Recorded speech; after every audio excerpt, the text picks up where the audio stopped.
It's all good. So we're two new gentlemen who arrived. One with the phone, one with the professional side. Where are you guys from? From the Palm Springs. Palm Springs. Yeah. Nice. Any news group specifically? NBC Palm Springs. Oh, you're NBC. Okay. Yeah. I emailed with your people. Yes. Yeah. Sorry, traffic coming down here. Believe me. So guys, we're about to do a press conference here. Thank you for joining us. I see people logging on. We appreciate it. We're in Riverside. The gentleman behind me is Ethan Behrman. He is my attorney on this matter, having to do with the lawsuit that we just filed yesterday in California regarding this third assassin hoax. You know, as you guys all know, Sheriff Chad Bianco went up in front of the international press on October 13, called me a Trump assassin, which you guys could actually go to my X profile, Not Vem Miller, NOTVEMMILLER. That's Not Vem Miller. There's a 12-minute video there that explains what happened with receipts, shows the evidence as to this hoax, and we are today going to have a press conference in Riverside in front of the historic courthouse. And just to give you, it's raining out here, but press has still showed up. More people showing up as we speak. We got all the local press. We also have some LA press. KTLA is here. And we're about to have this press conference. Well, we're both going to speak. I'm going to kind of present the case first, and then he's going to make a statement. And then if we have any, thank you. Are you serious? And then I hand with umbrellas. Yeah, we're not used to having to figure that out. Right? And I'm sure that has not helped us. The press conference will be starting soon, probably the next 5 minutes. Thank you for joining us, everyone out there. We appreciate your time and support on this matter. And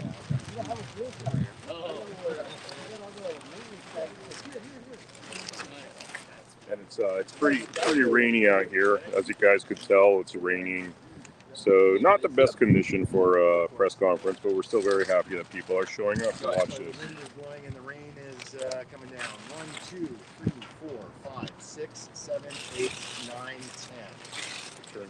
Alpha Bravo Charlie of the Behrman Law Firm. Yeah.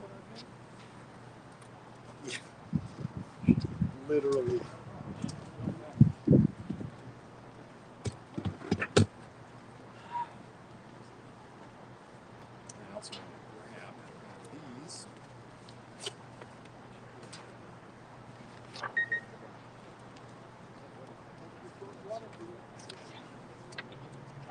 They needed a copy of the complaint. Sure, we'll get one. Replace stuff on the phone for Apple. We're starting in a few minutes here. Are we going to get a break so I can take the umbrella away from my head?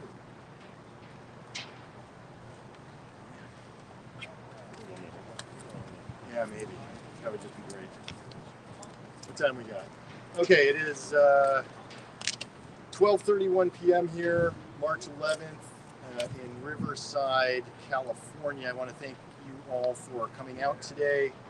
I'm attorney Ethan Behrman. That's ETHAN BEARMAN.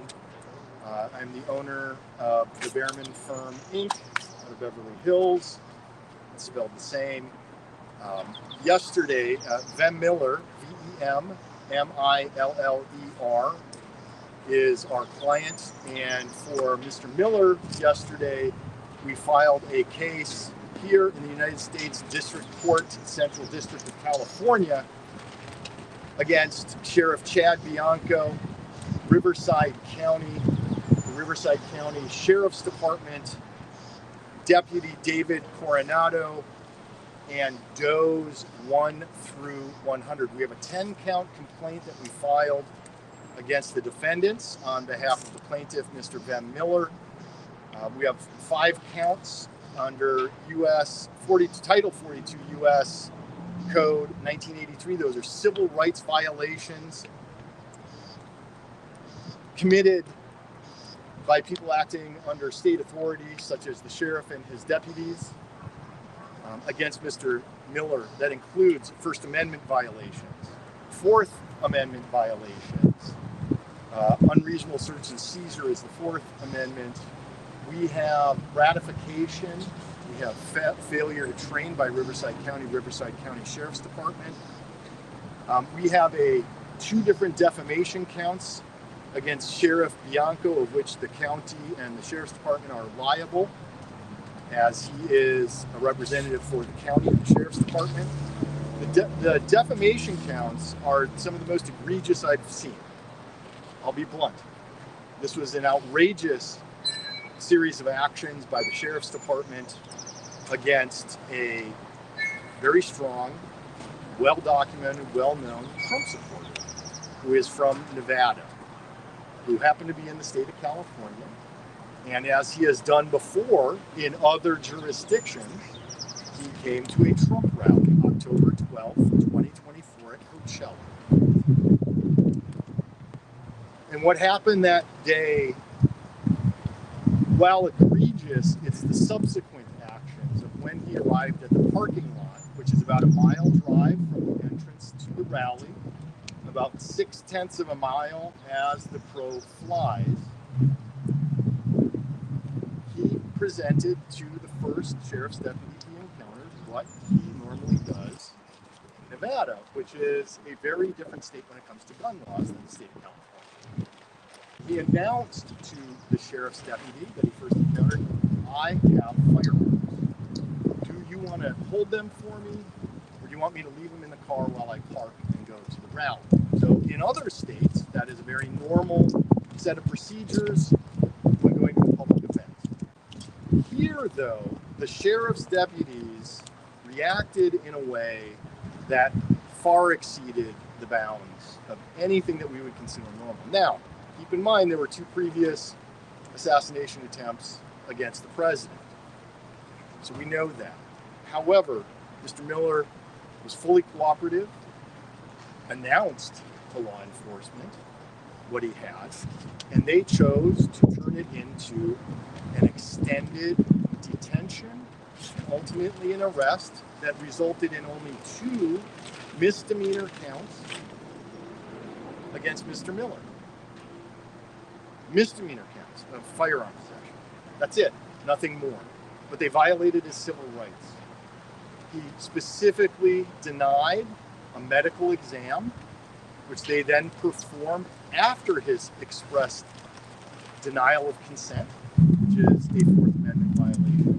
They restricted him from going to a political rally, interfering with his First Amendment rights to speech and to participate in the political process, to petition our government.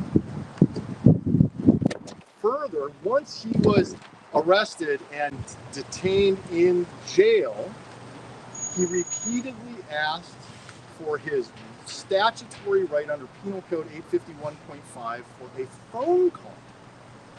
Under the law enforcement has 3 hours to give you that phone call. They did not get that phone call. This is another violation of his rights. So we also, forgive me, I left out the Tom Bain Civil Rights Act violation as well in one of the charges. It's the 6th count against the defendants. That's California Civil Code 51.2, I believe, off the top of my head. It's the Tom Bain Civil Rights Act. So you cannot just have free reign over somebody because you're excited about something that's going on. He never resisted, he never argued, he cooperated. He's the one who announced it. But it gets worse. Sheriff Chad Bianco, early morning on October the 13th, sometime around when they let Mr. Miller out of the jail in India, he texted, put in writing to a news outlet, the Epoch Times. And he said, and it's in the complaint, and this is what begins the most egregious defamation I personally have reviewed, said that Mr. Miller, in text, in writing, which is libel. So there's slander and there's libel. Those are the two forms of defamation under the law here. Libel is written word. texted the Epoch Times that Mr. Miller said he wanted to kill the president. We put that in writing, and the Epoch Times reported it. Mr. Miller has never said on October 12th, October 13th, that he wants to kill the president. These are not words he spoke. That is a false statement of fact that was reported to the news, which is what's called libel per se. He's accusing Mr. Miller of a major federal crime. That's a felony. To attempt, so the second assassination attempt that was legitimate, that's being prosecuted right now, that's a major federal crime. That's a felony to attempt to assassinate a major presidential candidate. Sheriff Bianco put that in writing to the Epoch Times. He gave an interview to the Press Enterprise here in Riverside. And he continued with the allegations of a would-be assassination, an assassination attempt of President Trump. Absolutely false statements. And he knew better. The legal term is false or with reckless disregard for the truth. There was no evidence at that time to suggest that Mr. Miller had any intent to commit any wrongful act, nor did he even intend to violate the 2 misdemeanor penal codes that he's charged with here in the state of California. Called him a lunatic. Said he had fake identification. He didn't. He has legitimate, real identification that was on his person, in his vehicle, which is parked here today, the same vehicle, from October 12th, 2024. Sheriff Bianco said these things to the media. False and with reckless disregard for the truth. He also said he had fake press credentials. He did not. He had a simple pass from the Trump presidential team that anybody who goes to a Trump rally, it's an email, here's what I got, my pass to enter the Trump rally. And he had valid identification on him. But Sheriff Bianco didn't stop there with the Epoch Times and the Riverside Press Enterprise. He continued on. He held a press conference at 3 p.m. that day, continuing with the allegations and doubling down and tripling down regarding Mr. Miller. False accusations. And can you imagine the damage of being accused, especially as a Trump supporter, in that world of being accused of attempting or planning to kill the President of the United States, the one who you support since 2016. It's absolutely devastating damage. While Sheriff Bianco was giving his press conference, by the way, an important fact, the Feds, the Secret Service, the FBI did not do an interview with Mr. Miller while he was in custody. While Sheriff Bianco was giving his 3 p.m. press conference, the Feds tweeted out, no, we have no indication that Mr. Miller was intending to do anything. We're still investigating because that's what they're supposed to do. We have no indication that he was attempting to do it. And then Sheriff Bianco gave an interview on News Nation, repeating the allegations again. News Nation, I suspect, on information and belief is how we phrase it in the complaint, they took down that video because they know that if the sheriff is making false statements or with that reckless disregard for the truth and they continue to repeat it, they could be sued for defamation. We're familiar with a major news network here in the United States that had to pay a high nine-figure settlement for broadcasting false information. And he didn't stop there. The next morning of October the 14th, 2024, Sheriff Bianco went on Fox and Friends with Brian Kilmeade. And again, when asked, do you really believe that he was the third assassin, an attempted assassin, Sheriff Bianco still said he believed that Mr. Miller, despite everything that we know and what he knew at the time, he still said, and by the way, there's a very important Supreme Court case called Malkovich v. Lorraine Journal, that even if you couch it as an opinion, it's still defamation. Still said he believed that Mr. Miller was an attempted assassin. Outrageous, outrageous, unacceptable conduct from an elected official, the top law enforcement officer in Riverside County, California, to continue to triple, to quadruple, to quintuple down on these knowingly false allegations against Mr. Miller. He did. And then finally, sometime on October the 14th of 2024, he must have realized what he did. I mean, that's our interpretation on information and belief. He did. And then texted the Epoch Times and said, you know what? A deputy wrongly told me this. But the damage was done. Mr. Miller has been dramatically harmed, his reputation severely damaged, the emotional distress well laid out in the complaint for you to review in full detail.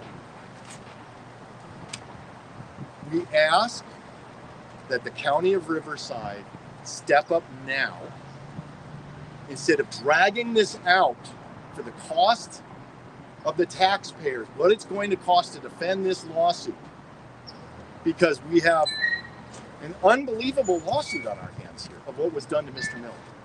It's time for them to immediately come to the table. We fulfilled the Government Tort Claims Act requirements. I sent the letter. They immediately denied the claim. They made no offer of settlement, no discussion, nothing. So they can settle soon, or we could see this all the way through, and we are asking the court, and ultimately a jury, to find in damages. We have special damages, we have general damages, we have non-economic damages, but especially punitive damages against a public official who has already settled with a Riverside councilwoman over defamation. There is a pattern of conduct here with the sheriff that is unacceptable. And we are asking the court and the jury for at least $100 million in damages to be paid to Mr. Miller for what Sheriff Bianco and his deputies have done, and the County of Riverside failing to properly train, to properly intervene on the case of some of the deputies when they saw the violations happening against Mr. Miller. This is a very, very serious lawsuit of which Mr. Miller seeks for Sheriff Chad Bianco, the County of Riverside, Riverside County Sheriff's Department, Deputy David Coronado, and dose 1 through 100 to be held liable. I'm going to turn the microphone over to Mr. Miller to make a statement. Yeah, thank you for coming out here, especially in this rainy weather. This is a really odd situation because, as a lot of people know, I am a Trump supporter. I've been helping with MAGA for a very long time, and now I face myself with a situation where it's a no-win situation where I'm being attacked by both sides. My parents were attacked, and the repercussions of this are felt on a daily basis. Every day I get some sort of text or message insinuating threats against myself and my family. And the thing that's most devastating is my parents. They're old. Like my dad's 80, my mom's 78. They're having to deal with this nonsense. We're all traumatized by it, and I highly recommend people go onto my X account, which is not Ben Miller. It's my name with an NOT in front of it. There's a 12-minute video that explains it much better than I could. It shows the sequence of events and the egregious nature of what occurred. And really, it's sad that a public official feels like they could build their reputation for a governor run off character assassination. Yes, there was an assassination that happened on that day, and it was really my character assassination and the harm that came to my family. I thank you all for being here and hearing us out. Why did you want to file the lawsuit? Excuse me? Why did you want to file the lawsuit? Why is that important to you?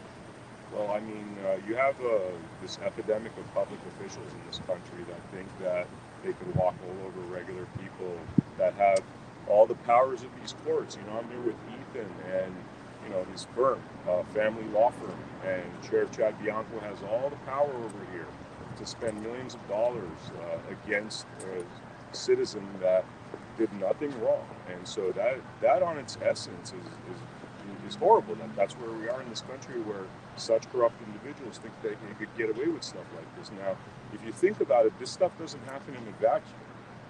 There has to be some sort of support for this level of corruption, where Chad Bianco thought he could get away with it, and that's good for nobody. That's, you know, and out of the 50,000 people he pulled over, no, I should say, out of the 50,000 people he picked on, you know, he happened to pick on somebody that actually does investigative journalism. Now, imagine this happened to one of your family members that doesn't have the wherewithal to fight back, doesn't have the connections I've had. The only reason we've been able to keep the story alive and get the truth out there is because of the people I know. So, had it been anybody else, you probably wouldn't have heard about it. So another question over here? Yeah, what sort of efforts were made on the spot trying to sort out, you know, the passports with the different names, the lack of the car registration, the so-called, you know, fake press credential? I mean, did you try to explain all that, or what was that conversation I was never asked a single question about that. Had they asked me anything, well, most of what you said was lies. I mean, none of it was based on truth, but they never even attempted to ask me questions, and that's... So one thing, Vem, I want to point out that's very clear. He also carried with him the court order changing his name. Mm-hmm. He had proper documentation. Did you present that, or they never asked me? They never asked him, and it was on his person and in his vehicle. So whether it was physically on him or it was in his vehicle, as they took everything out and did a complete and total search of his vehicle, including damaging items that were in his vehicle at the time, if they had looked at the documents, all you have to do is look at the documents. Well, did you try to explain? Did you try to present them? I was never asked. I was just handcuffed, thrown in the back of a cruiser SUV, taken to jail. Never was I questioned about any of this. And had I been questioned, it was very easy to answer these questions. I mean, the one different last name that I had was for security measures, and that's actually backed up by the court order that reconciles and says that I am the same individual. Had they asked me, I could have shown it to them, and we wouldn't be in this mess. The reason we are in this mess is because there was a rush to judgment, because there was ulterior motives. And what were those? Did the Secret Service or the FBI ever follow up with you? Wait, what was the question? Did the Secret Service or the FBI ever follow up with you, and whatever became of that? No, they didn't follow up on me at all. Did you ever hear from them at all? Nope. No, the only conversations I've had with the Secret Service and FBI is about the Department of Justice investigation against Chad Bianco, and they wanted to ask me questions regarding his patterns and practices, not dealing with the lies that Chad Bianco said, but his own matters. What was Deputy Coronado's role in this? So he was essentially, as we allege in the complaint, the jailer, and participated in the medical exam X-ray of Mr. Miller against Mr. Miller's consent. Furthermore, Deputy Coronado, according to the complaint here again, is who Mr. Miller was requesting the telephone call under Penal Code 851.5 and was never granted. Why was this refiled or newly filed out here? Yeah, let me answer that, and then we're going to take one more question, and then we're going to wrap up, and you guys can send me messages, okay, and we'll coordinate any other follow-up questions or interviews. So what happened is there was originally a filing in Nevada federal court that was done by Sigal Chata, representing Mr. Miller. He had the contact and the ability to reach out to her and file the lawsuit back in October, which got, I believe, on information and belief, that is what helped lead Sheriff Bianco to stop with the attacks on Mr. Miller, was that there was a federal lawsuit filed, potentially. But furthermore, that case was insufficient under the California Government Claims Act. If you sue a government agency or a government entity in the state of California, we have a law that requires us to send a letter, as I did in January, as I described earlier in this discussion, that you have to do that first before you can sue a government entity. You must send a letter with the demand explaining what it is you're asking for and what the charges are, of which the Behrman firm ended up doing in January. And like I said, I think it was 24 hours after Riverside got the Tort Claims Act letter, the County of Riverside, that they immediately, I mean, it was 24 hours, they rejected and sent the rejection letter back. So I can't imagine how much consideration or contemplation was given. So why did it have to be Miller, filed can I here? just ask you, Mr. Miller, how were you feeling on that day and now all these months later? Has any of that pain That's a good eased question. for you? Or can you walk us through that process for you? I mean, just devastation is like the only thing I could say, because unfortunately the internet's forever, and so there's individuals, not everybody's as astute as the press here in terms of doing their research and getting the full truth. So a lot of people get headlines, bits and pieces. If you search my name, I don't know, there's like 40, 50 pages of this nonsense out there. So I mean, it's just been devastating through and through. And then would you say that almost in a sense your privacy was taken away from you? Oh, big time. I mean, they publish pictures of every version. I wear a hat, I don't wear a hat. There's a version of me, overweight. There's a skinny version. There's the one with glasses, without glasses. So even today, when I go out, I'm still recognized because my picture was plastered all over, I think something like 300 plus international and national media outlets. So it's not something I seek. I've been in entertainment since the mid-90s as a behind the camera person. And even then, I've been in front of camera due to the work that I've done on multiple fronts as a video director, as a commercial director, as a TV producer. So I never desired to have this kind of exposure on a personal level. What do you think of Chad Bianco running for governor? I mean, I think this was part of the plan. On October 13, when I heard he was about to have a press conference, I made an hour-long video an hour before the press conference, which is also documented in the clip that I referenced that's pinned to my X profile. And I said he's doing this to basically gain fame to help his governor run. And lo and behold, he's running for governor now. Okay. Were And we're you going to live take any other streaming questions there? right now. We got to get going, you guys. Thank you so Were you much. live streaming just before this? We're live streaming right Okay. now. You have my contact information, generally speaking. I have copies of the complaint, just so you all know. It is right here. It is case number 525CV00629 in the United States District Court, Central District here in California. And it's also available online as well as part of the invitations. Thank you all. Appreciate it. Do you have a copy of it? Yes, I do. I have copies. I'm Joy, by the way. Hi, Joy. With Hey, Cal, nice to meet you. Nice to meet you. I have not met you before. I know a number of It's my people in first town, time, so but that's why I wanted to introduce myself. thank you so much. And you What copy. happened to the No, I've got a Mr. copy case? on my computer. So there was a hearing this morning. It was continued. Okay. So I'm not his criminal No, attorney. that's fine. I just wanted to make sure I... Yeah. So that. What was the original one? Something bigger than this one, right? Like, No, it's just the two misdemeanors. It's literally two misdemeanors for his possession of firearms. I was off that weekend. That's why I was like, we need to cover this. I knew you did What that. is the issue? What is the reason why we keep doing the free trial here? Because I know that It's just sort of a little bit. So obviously they're released about it. Why not to file California? Why you chose that? So where do defendants reside? Sorry, I'm also an adjunct professor. Oh, okay. So I teach. You're now Lawyer 11. Of course. You know what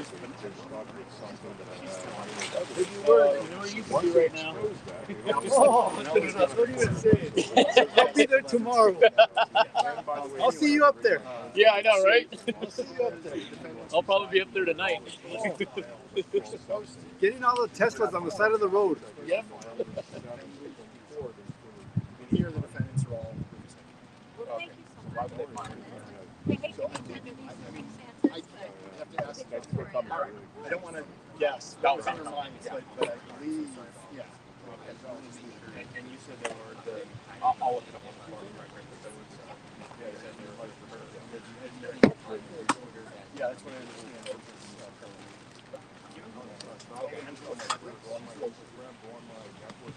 Friedrichs,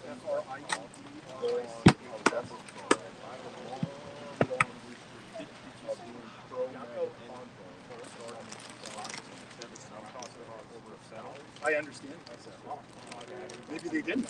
Okay, I don't know. I might have that fact wrong, but I was told that they had said. All right. But that's just what I understand. All right.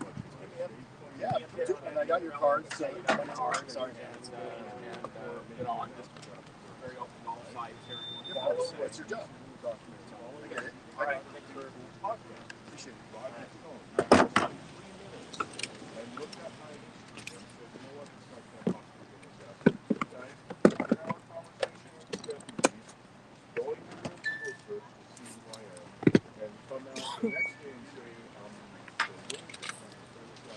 So we gotta get rolling, but Your Twitter. Yeah, Twitter is not M. Miller, Instagram is M. Miller.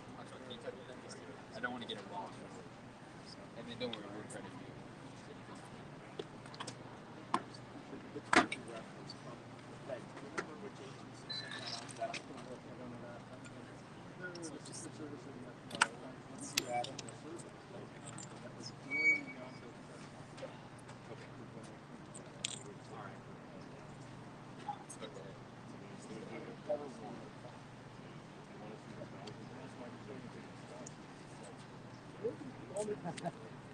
This guy left the table on the sideline.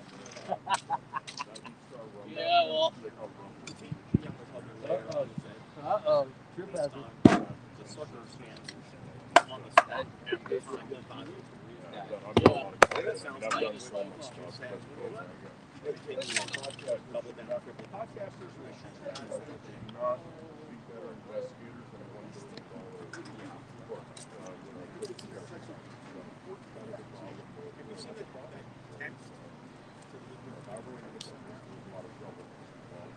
Oh, okay. So well, thank you again.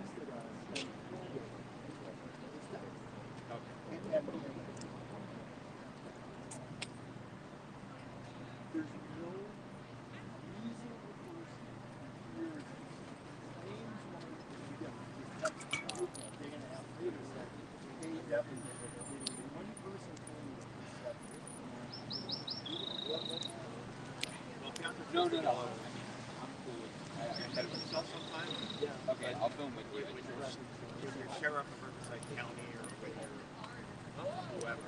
It's over there. You drop them over there. That's great. Man, it's not the garbage. Apologies, the garbage. This wasn't the garbage. What are you gonna do? Oh, we can do it right here, or either here or the courthouse. And again, We'll do it here. okay. I saw lots of toppings for a minute. I did, yeah.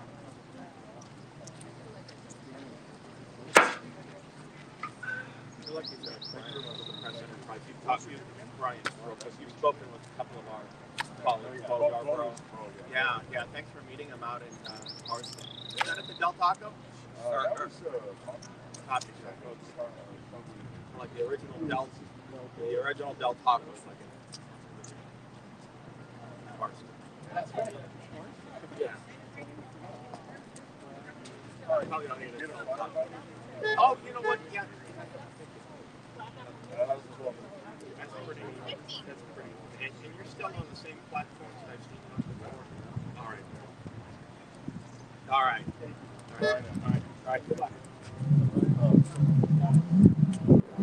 All right, guys, we're going to wrap it up. Thank you for joining us for this press conference. As you can tell, it was rainy. Thank you for everybody for the press for showing up and continue covers the story. I will see you all on the America Happens Network. You guys have a wonderful rest of your day. Thank you.